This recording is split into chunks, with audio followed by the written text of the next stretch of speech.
नमस्कार। Share watch से मैं 700 मित्र अपने एजुकेशनल चैनल में आप सभी का स्वागत करता हूं। आज का मार्केट काफ़ी हद तक आप में से जो लोग मेरे टेलीग्राम चैनल से जुड़े हुए हैं उन्हें पता होगा। वैसे बता दूं, अगर आप अभी तक नहीं जुड़े हैं तो जुड़ जाएं, पहला कमेंट में लिंक दिया रहेगा। जो लोग जानते हैं, मैंने सुबह जब मार्केट खुलने वाला था उससे पहले ही जो मैसेज लिखा था उसमें मैंने कहा था कि अगर मार्केट 23,800 के पास आता है तो वहाँ से एक बार थोड़ा बाउंस बैक कर सकता है।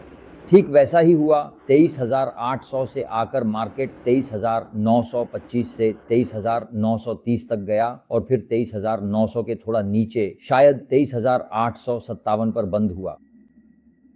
अगर आप देखें, हमारा जो पूरा अप मूवमेंट था 22,182 से 24,600 तक, यानी 2,400 पॉइंट्स, हम उस 2,400 पॉइंट्स के दायरे में हैं। अगर हम 600 से पकड़ें तो लगभग 700 पॉइंट्स हमारे लिए हो जाते हैं 23,800। इसलिए मैंने 800 पॉइंट्स कहा था, 1/3 यानी 33%। मैंने हमेशा कहा है कि सामान्य करेक्शन के हिसाब से 24,600 से 23,800 तक का करेक्शन सामान्य है। लेकिन मार्केट में अब सिर्फ सामान्यता नहीं है। हर दिन मान लीजिए कुछ ना कुछ न्यूज़ आ रही है। आज जैसे मान लीजिए इतने दिनों से फार्मा सेक्टर बहुत अच्छा चल रहा था। हाँ, आज फार्मा सेक्टर गिर गया। पहले आप देखेंगे कि एनर्जी सेक्टर को लेकर 1 बजे खबर आई थी कि अमेरिका एनर्जी सेक्टर पर कुछ कर सकता है, जिसकी वजह से शुरुआत में आप देखेंगे मतलब आधुनिक, ग्रीन, ये सब नेगेटिव में खुले थे। लेकिन जब समझ में आया कि ये वैसा कुछ खास नहीं है, बाद में जब समझ में आया कि ये इतनी बड़ी समस्या नहीं करेंगे, तब देखेंगे कि वे फिर से बहुत अच्छा रिबाउंड किए। इसका मतलब क्या, अलग अलग जगहों से अलग अलग खबरें आ रही हैं। मैंने कहा था कि आज बैंकिंग सेक्टर शुरू में अच्छा था, लेकिन उसके बाद बैंकिंग लगभग 400 पॉइंट निफ्टी बैंक नीचे चला गया। वहाँ से फिर 1 बजे मार्केट में भी बहुत अच्छी रिकवरी है। जैसे 813.65 या 85 से लो बनाकर मार्केट लगभग 930 की ओर है, यानी लगभग 115 से 120 पॉइंट की रिकवरी। लेकिन एक मज़ेदार बात है मार्केट की, बहुत दिनों बाद फिर से 24,000 तोड़कर बंद हुआ। सिर्फ 24,000 ही नहीं, 23,900 भी तोड़कर बंद हुआ। लेकिन अभी के मार्केट में एक दिक्कत क्या है जानते हैं? लेवल्स की कोई कीमत नहीं है। अगर लेवल्स की कोई कीमत होती तो आप देखते, सभी एनालिस्ट, ज़्यादातर एनालिस्ट्स ने 24,500 के ऊपर क्या कहा था कि आपको अपनी शॉर्ट पोजीशन काट लेनी चाहिए और नई लॉन्ग पोजीशन लेनी चाहिए, क्योंकि 24,500 के बाद मार्केट और भी ऊपर जाएगा। अगर आपने मेरा सोमवार या बुधवार का वीडियो देखा हो तो 24,570 पर भी मैंने आपको यही कहा था। यही 24,570 की बात कर रहा हूँ। मार्केट अभी भी 23,524 से 1,500 की रेंज में है। इसका कारण ये है कि यह सामान्य मार्केट नहीं है जहां आप सिर्फ चार्ट देखकर प्रेडिक्ट कर सकते हैं किस दिशा में जाना है। इतनी सारी न्यूज़ फ्लो है कि आपको यहां चार्ट के साथ साथ न्यूज़ को भी देखना होगा, अच्छे से मिक्स करना होगा। मिक्सिंग का मतलब है मिक्सिंग और ग्राइंडिंग। अगर ये अच्छे से नहीं हुआ तो इस मार्केट में काम करना बहुत मुश्किल होगा। तो उसी हिसाब से आप तब सोच ही रहे थे कि 1 बजे का मामला है, मतलब ऐसा लग रहा था कि शायद कल ही अमेरिका और ईरान के बीच कोई 1 बजे समस्या हो गई है, यही बड़ी खबर हो गई। कल से फिर से यही सोच चल रही है कि शायद अभी अभी ईरान अमेरिका पर बम गिरा देगा या अमेरिका ईरान पर बम गिरा देगा। लेकिन अब तक सब कुछ सामान्य ही है। मुझे लगता है कि कोई किसी पर बम नहीं गिराएगा। शायद लोग नए सिरे से बमबारी शुरू करने से पहले थोड़ा और समय ले रहे हैं, वरना क्या है, कोई किसी की बात मान ही नहीं रहा है। जिस तरह ईरान अमेरिका को, मतलब क्या कहूँ, जिस तरह नीचा दिखा रहा है, उसमें तो अमेरिका बहुत पहले ही हमला कर सकता था। अमेरिका के बारे में ये सब बातें मैं रोज़ कह रहा हूँ। अमेरिका ने कहा था कि वे 8 बजे लड़की को मार सकते हैं। ईरान ने क्या, वो अमेरिका के राष्ट्रपति के आदेश पर या क्या 8 बजे लड़की की मौत की सज़ा माफ़ कर दी है। ईरान में AI जनरेटेड उसी लड़की का वीडियो जब मुंह से बोल रहा है, हमने इस 8 बजे लड़की की मौत की सज़ा माफ़ कर दी है। अमेरिका के राष्ट्रपति कहाँ हैं, मतलब पूरी तरह से मजाक बना रहे हैं। यह एक उदाहरण है कि एक राष्ट्रपति खुद को कितना नीचे गिरा सकता है। कल आपने देखा कि एक पॉडकास्टर ने भारत और चीन के नाम पर बहुत ही खराब और घटिया मजाक किया और राष्ट्रपति ने उसे अपना लिया। सोशल मीडिया अकाउंट पर डाल रहे हैं, अरे आप क्या कर रहे हैं। ये कहना भी बुरा है कि आपको शर्म आनी चाहिए। ये भारत की संस्कृति है। 5,000 वर्षों में आप अपनी एक बात से उसे नीचा नहीं दिखा सकते, बल्कि ऐसी बातों से आप खुद ही नीचे गिरेंगे। आप अपने ही देश को नीचा दिखा रहे हैं। भारत भारत ही रहेगा, हमारी 5,000 साल पुरानी संस्कृति के साथ। हमें इस तरह से नीचा नहीं दिखाया जा सकता। खैर, ये सब चलता रहता है और हमारे विदेश मंत्रालय ने भी पर्याप्त जवाब दिया है। जो कहना था कह दिया है। असल में इन बातों का कोई जवाब भी नहीं होता। तो क्या मतलब है? क्या ये कहना होगा कि आपको अपने मोहल्ले की लड़ाई में उतरना पड़ेगा ऐसे जवाब देने के लिए? खैर, अब वापस मार्केट की बात करते हैं। तो ये जो जगह है 23,900, आज फिर 1 बजे खबर आई है, दोपहर 1:30-2 बजे, कि पाकिस्तान के साथ शायद ईरान ने एक फैन को लेकर चर्चा की है। बस इतनी ही खबर है। अभी चर्चा सकारात्मक रही है या ईरान ने मान लिया है, ऐसी कोई बात नहीं है। पाकिस्तान और ईरान ने 1 बजे पर चर्चा की है। शायद उसी चर्चा के कारण मार्केट में कुछ हलचल आई है। मार्केट 24,800 से गिरकर 23,900 तक गया। आखिरकार यह 23,900 के नीचे ही बंद हुआ। लेकिन अगर आप पिछले 2 हफ्ते या 3 हफ्ते, मतलब जब से यह युद्ध चल रहा है, करीब 56 या 57 दिन हो गए, अगर आप डोनाल्ड ट्रंप को फॉलो करें तो आप देखेंगे कि शनिवार रविवार को उनके पास कई घोषणाएं करने का मौका रहता है। इसलिए शनिवार रविवार को बहुत उम्मीद है कि शायद सिस्टर को लेकर कुछ घोषणा हो सकती है। घोषणा का मतलब क्या? ट्रंप को झुकना पड़ेगा। मैं आपको ये बता रहा हूँ। ईरान ने आज एक पोस्ट किया है, उसमें कहा गया है कि हम अपने नेता, अपने भगवान, इन सब पर विश्वास करते हैं। हमारे लिए खुद को संभालना जीवन से भी ज्यादा कीमती हो गया है। मतलब देश की इज्जत की रक्षा करना। इसलिए अगर ईरान किसी भी तरह से झुके तो इसका मतलब होगा कि ईरान अमेरिका की कोई शर्त मान लेगा, यूरेनियम दे देगा, हॉर्मुज खोल देगा। मुझे इनमें से कोई भी होता नहीं दिख रहा। ईरान शुरू से ही कह रहा है कि मैं हॉर्मुज तभी खोलूंगा जब आप ब्लॉकेड हटाएंगे। तो अब अगर ब्लॉकेड हटाया जाता है तो वह अमेरिका की जिम्मेदारी होगी। ऐसे में अगर कुछ होता है तो अमेरिका को ही इसे स्वीकार कर ब्लॉकेड हटाकर बातचीत के लिए आगे आना होगा। देखते हैं, ये तो हमारे या आपके हाथ में नहीं है। अगर शनिवार रविवार को कुछ नहीं होता है तो शायद सोमवार को फिर से मार्केट नीचे की ओर जाएगा। इसका कारण है कि कीमत $107 है और बिना किसी अन्य खबर के किसी ने किसी पर बम नहीं फेंका, उससे पहले ही क्रूड 100 के पास पहुंच गया है।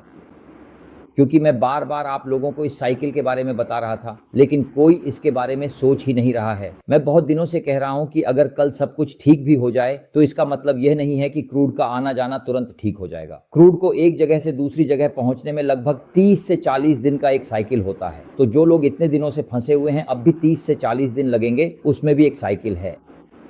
मुश्किल होगी और असली कीमत और जिस दाम पर कारोबार हो रहा है उसके बीच काफी फर्क है। भारत कह रहा है कि उसने आखिरी क्रूड बास्केट $100.25 में खरीदी थी और अब यहाँ कीमत दिखा रहा है 100.06, यानी फर्क लगभग $19 से $20 का है। तो स्पॉट प्राइस बहुत ज्यादा है उस प्राइस से जो हम कोट कर रहे हैं, इसीलिए इसमें समस्या तो है ही। अगर मैं इस बारे में थोड़ी सी बात करूं तो आप समझ पाएंगे कि मामला क्या है। भारत का बजट 46 लाख करोड़ रुपए से 48 लाख करोड़ रुपए के बीच है। उसमें से कच्चा तेल खरीदने के लिए मुझे 11 लाख करोड़ रुपए लगते हैं। अगर कच्चे तेल की कीमत $80 हो तो यह 23, 24, 25 या 26 हजार करोड़ हो जाता है। क्या हुआ ग्रुप का? हमने रूस से बहुत कम दाम में खरीदा। हमने औसतन $64 में कच्चा तेल खरीदा, जिससे कच्चे तेल की कीमत 9 लाख करोड़ रुपए हो गई। नतीजतन हमारे 2 लाख करोड़ रुपए बच गए और यही 2 लाख करोड़ रुपए हम अलग अलग चीजों में इस्तेमाल कर पा रहे हैं, जैसा कि आप देख रहे हैं।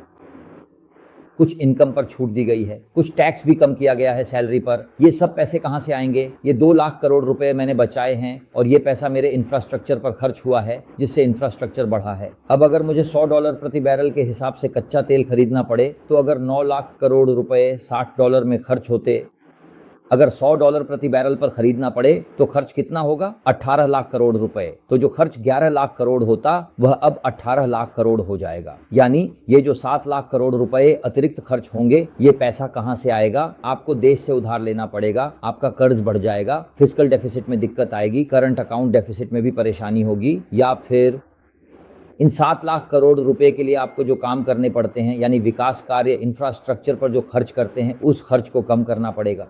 इससे क्या होगा? विकास कम होगा, लोगों को कम काम मिलेगा। यानी ये दोधारी तलवार जैसा है। इसलिए कच्चे तेल की कीमत हमारे लिए बहुत महत्वपूर्ण है, ये बात हमेशा ध्यान में रखें।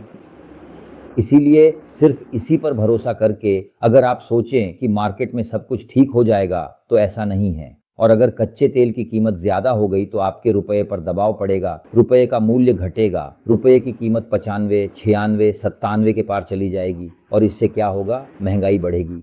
जब महंगाई बढ़ेगी तो सबसे पहले किसको नुकसान होगा? नॉन रेट सेंसिटिव सेक्टर को।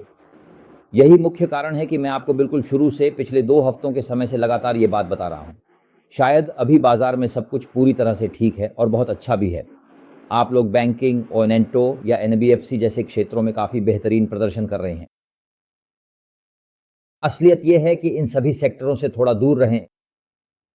किसी भी समय इसका असर मार्केट पर ज़रूर पड़ेगा, तो इसे थोड़ा ध्यान में रखें।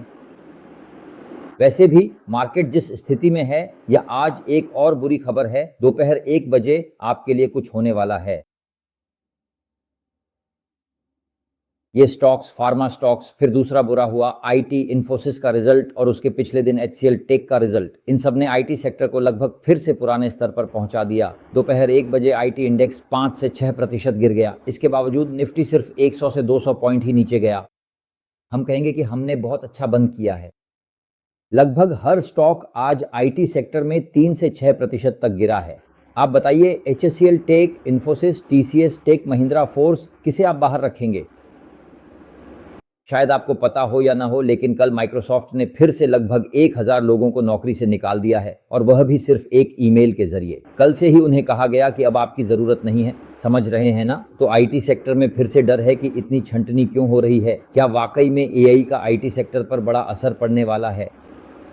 2400 रुपये से देखें। मैंने आपको 2360 से 2400 रुपये पर टीसीएस लेने के लिए कहा था। फिर 2570 से 2610 रुपये पर आपको बताया था कि यहाँ से प्रॉफिट बुक करना चाहिए, वो भी देखिए। अब फिर से यह 2400 रुपये पर आ गया है। तो देखते हैं कि यह किस दिशा में बढ़ता है। आईटी और फार्मा ने आज काफ़ी दबाव डाला है, जबकि बैंकिंग जितना मैंने सोचा था उससे आज कहीं बेहतर रहा। लेकिन आज अच्छा था। कब यह फिर से इस गणना के आधार पर अपनी कीमत को सही करना शुरू करेगा, इसलिए आपको सतर्क रहना होगा। हो जाने के बाद बताने का कोई फायदा नहीं है। जब हो जाता है तब आपको बताया जाता है कि बैंकिंग में 600 पॉइंट गिर गया। यहाँ बहुत फायदा नहीं है। अगर आप पहले से समझ सकें, पहले से बता सकें, वही काम आता है। आपने देखा, आज सुबह मैंने फिर से 1 बजे टेलीकॉम चैनल पर लिखा कि देखिए 24,000 से 23,800। मैंने यही कहा था, यहाँ से 150 पॉइंट का स्टॉप लॉस लगाकर जो लोग पेपर ट्रेड करते हैं, यानी कागज पर लिखते हैं कि देखते हैं मेरा अनुमान सही है या नहीं, उसी तरह से 1 बजे देखा जा सकता है कि वहां से 50 से 100 पॉइंट ऊपर जा रहा है या नहीं, मेरी पढ़ाई सही है या नहीं। देखा गया कि पढ़ाई सही ही है। 800 से आकर सपोर्ट लेकर ठीक 100-120 पॉइंट ऊपर गया। तो इसी तरह आप लोग काम करें। और शनिवार रविवार को क्या होगा, गैप अप या गैप डाउन, ये आपके हाथ में नहीं है। न्यूज़ ड्रिवन मार्केट है, इसलिए इसे लेकर परेशान मत हो कि आज 1 बजे कॉल खरीद लेते तो अच्छा होता या पुट खरीद लेते तो अच्छा होता। कोई नहीं जानता। होने के बाद लगता है कि बोल देते तो अच्छा होता, ऐसा ज़्यादा मत सोचिए। ऐसा सोचेंगे तो खुद को लगेगा कि मैं मार्केट में कुछ कर ही नहीं पा रहा हूँ। इससे बेहतर है कि जो आप समझ पा रहे हैं, मार्केट खुलने के बाद वही काम करें। और यह मार्केट बड़ा पैसा कमाने के लिए नहीं है। छोटे छोटे पैसे कमाइए, पैसे को सुरक्षित रखिए। पैसे बचाना ही असली बात है। यहाँ पैसे कमाइए और खुश रहिए। आपका वीकेंड बहुत अच्छा बीते। नमस्कार।